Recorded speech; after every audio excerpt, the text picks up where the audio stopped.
हमला करने जा रही है जो कि गाजा पट्टी में सबसे बड़ी तबाही ला सकता है। और इजराइल की सेना ने यह साफ कह दिया है कि अगर हमास ने इजराइल की शर्तें नहीं मानी तो रफा में भीषण हमला होगा। और इजराइल के इस धमकी के बाद से ही रफा में मौजूद करीब 20 लाख फिलिस्तीनियों के होश उड़े हुए हैं।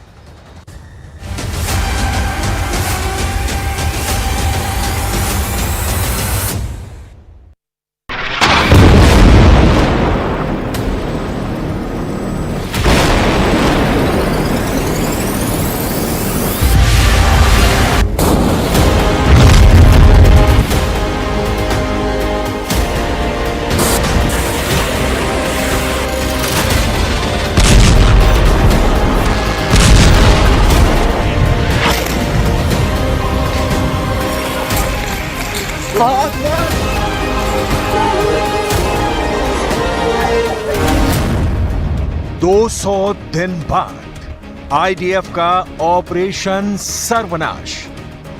7 अक्टूबर 2023 के बाद से पूरा मिडिल ईस्ट जंग की आग में धधक रहा है। पीएम नेतन्याहू ने 200 दिन के युद्ध के बाद अब गाजा और रफा में ऐसा ऑपरेशन शुरू कर दिया है जो हमास के अंत के बाद ही रुकेगा।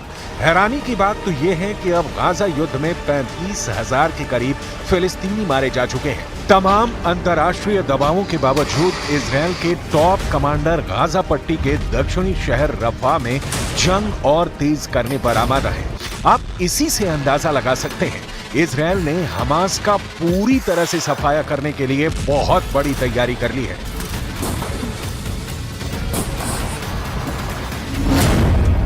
हमास के अंत का आखिरी अल्टीमेटम। इजरायल ने हमास को चेतावनी देते हुए कहा है कि उसके पास बंधक समझौता करने का आखिरी मौका है। अगर हमास समझौते पर सहमत नहीं होता है तो फिर उसकी सेना रफा शहर पर हमला कर देगी। इधर मिस्र ने चेतावनी दी है कि अगर इजरायल ने खूनी हमले शुरू किए तो ये पूरे मिडिल ईस्ट के लिए बेहद खतरनाक साबित होगा। इजरायल ने मिस्र पर दबाव डाला है कि वो हमास को तुरंत समझौते के लिए तैयार करे, वरना 20 लाख की आबादी वाले रफा शहर में इजरायल अंधाधुंध हमले शुरू कर देगा। שחרור החטופים הוא בעדיפות ראשונה מבחינתנו. החטופות והחטופים, ואם תהיה אפשרות לעסקה, אנחנו נעשה עסקה. אם תהיה עסקה, אנחנו נעשה פעולה, חד וחלק. אנחנו נעשה כל מה שניתן כדי להחזיר את החטופות והחטופים. לאן אנחנו יותר קרובים רגע, הערב? מבלי לפגוע בהישגי המלחמה, שחיילים הקריבו את עצמם, ונפלו חלל, ונפצעו, והמילואים, וכל העם התגייס. כלומר, כל מה שאפשר. 7 अक्टूबर के बाद सबसे बड़ा युद्ध। इधर हमास के लड़ाके अभी भी इजरायली सेना पर गाजा पट्टी और रफा के इलाके से हमले करने में जुटे हैं। सुरंगों का नेटवर्क अभी भी मौजूद है जहां से हमास के लड़ाके हमले कर रहे हैं। अब सवाल उठता है कि 200 दिन की जंग के बाद भी हमास अभी तक इजरायल के सामने घुटने क्यों नहीं टेक रहा है। इसके पीछे हैं हमास के वो नेता जो आखिरी सांस तक इजरायल से जंग करने पर आमादा है। हमास के जिंदा 4 टॉप कमांडरों की वजह से गाजा युद्ध लगातार 200 दिन से चल रहा है। हमास का शीर्ष नेता इस्माइल हानिया है जो अभी तक जिंदा है। दूसरे नंबर पर याया सिनवार है जिसे खान यूनुस का कसाई कहा जाता है, जो सुरंग युद्ध में बेहद माहिर है, वो भी अभी तक जिंदा है। तीसरे नंबर पर मोहम्मद देईफ है जो हमास आंदोलन की सैन्य शाखा ईज अल दीन अल कसम ब्रिगेड का चीफ है और अभी तक जिंदा है। और चौथा है हमास का नेता खालिद मेशाल जो हमास की विदेश में राजनीतिक ब्यूरो का प्रमुख है, जो जिंदा है। यही वजह है कि अब इजरायली सेना इन टॉप कमांडर्स को मारना चाहती है, लेकिन दिक्कत यह है कि हमास चीफ हानिया कतर में छिपा बैठा है, जबकि सिनवार मिस्र से सटे रफा की सुरंगों में आबादी वाले इलाकों में छिपा बैठा है। इजरायल इसलिए बार बार कह रहा है कि रफा में हम ऑपरेशन करने जा रहे हैं। इजरायल दिसंबर 2023 तक गाजा पट्टी में 29,000 से ज्यादा बम बरसा चुका है, जिसमें गाजा पट्टी में मौजूद 70% से ज्यादा इमारतें पूरी तरह से तबाह हो चुकी हैं। कुछ दावों के मुताबिक हमास की 80% सुरंगें इजरायल की भयानक बमबारी में तबाह हो चुकी हैं, लेकिन रफा में मौजूद हमास की सुरंगों को तबाह करना इजरायल के लिए बहुत बड़ा सिरदर्द है, क्योंकि सुरंगें ठीक घनी आबादी के नीचे हैं। अगर यहाँ पर इजरायल 3-3 हजार किलो के बम गिराता है तो यहाँ पर हजारों लोग मारे जाएंगे।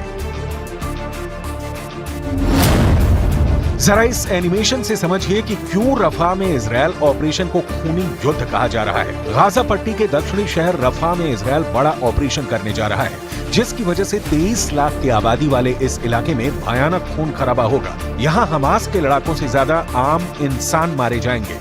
अभी एक हफ्ते पहले रफा में हुए इजरायली हवाई हमले में 22 लोग मारे गए थे, जिसमें से 18 बच्चे और महिलाएं थी। इसीलिए कहा जा रहा है कि अब रफा में दुनिया वो खूनी मंजर देखने जा रही है जिसकी कल्पना करना भी मुश्किल है। वहुना अक़ूल लकुम मा यजरी फी गज़्ज़ा व मा सयजरी खिलाल अल-अय्याम अल-क़ादिमा हुवा मा सतक़ूमु बिही इस्राईल मिन इज्तियाह मदीनत रफ़ह लिअन्न जमीअ अल-फ़िलिस्तीनीयीन मिन अहल गज़्ज़ा तजम्मअू फी मदीनत रफ़ह व बक़िया दरबा सग़ीरा फ़क़त।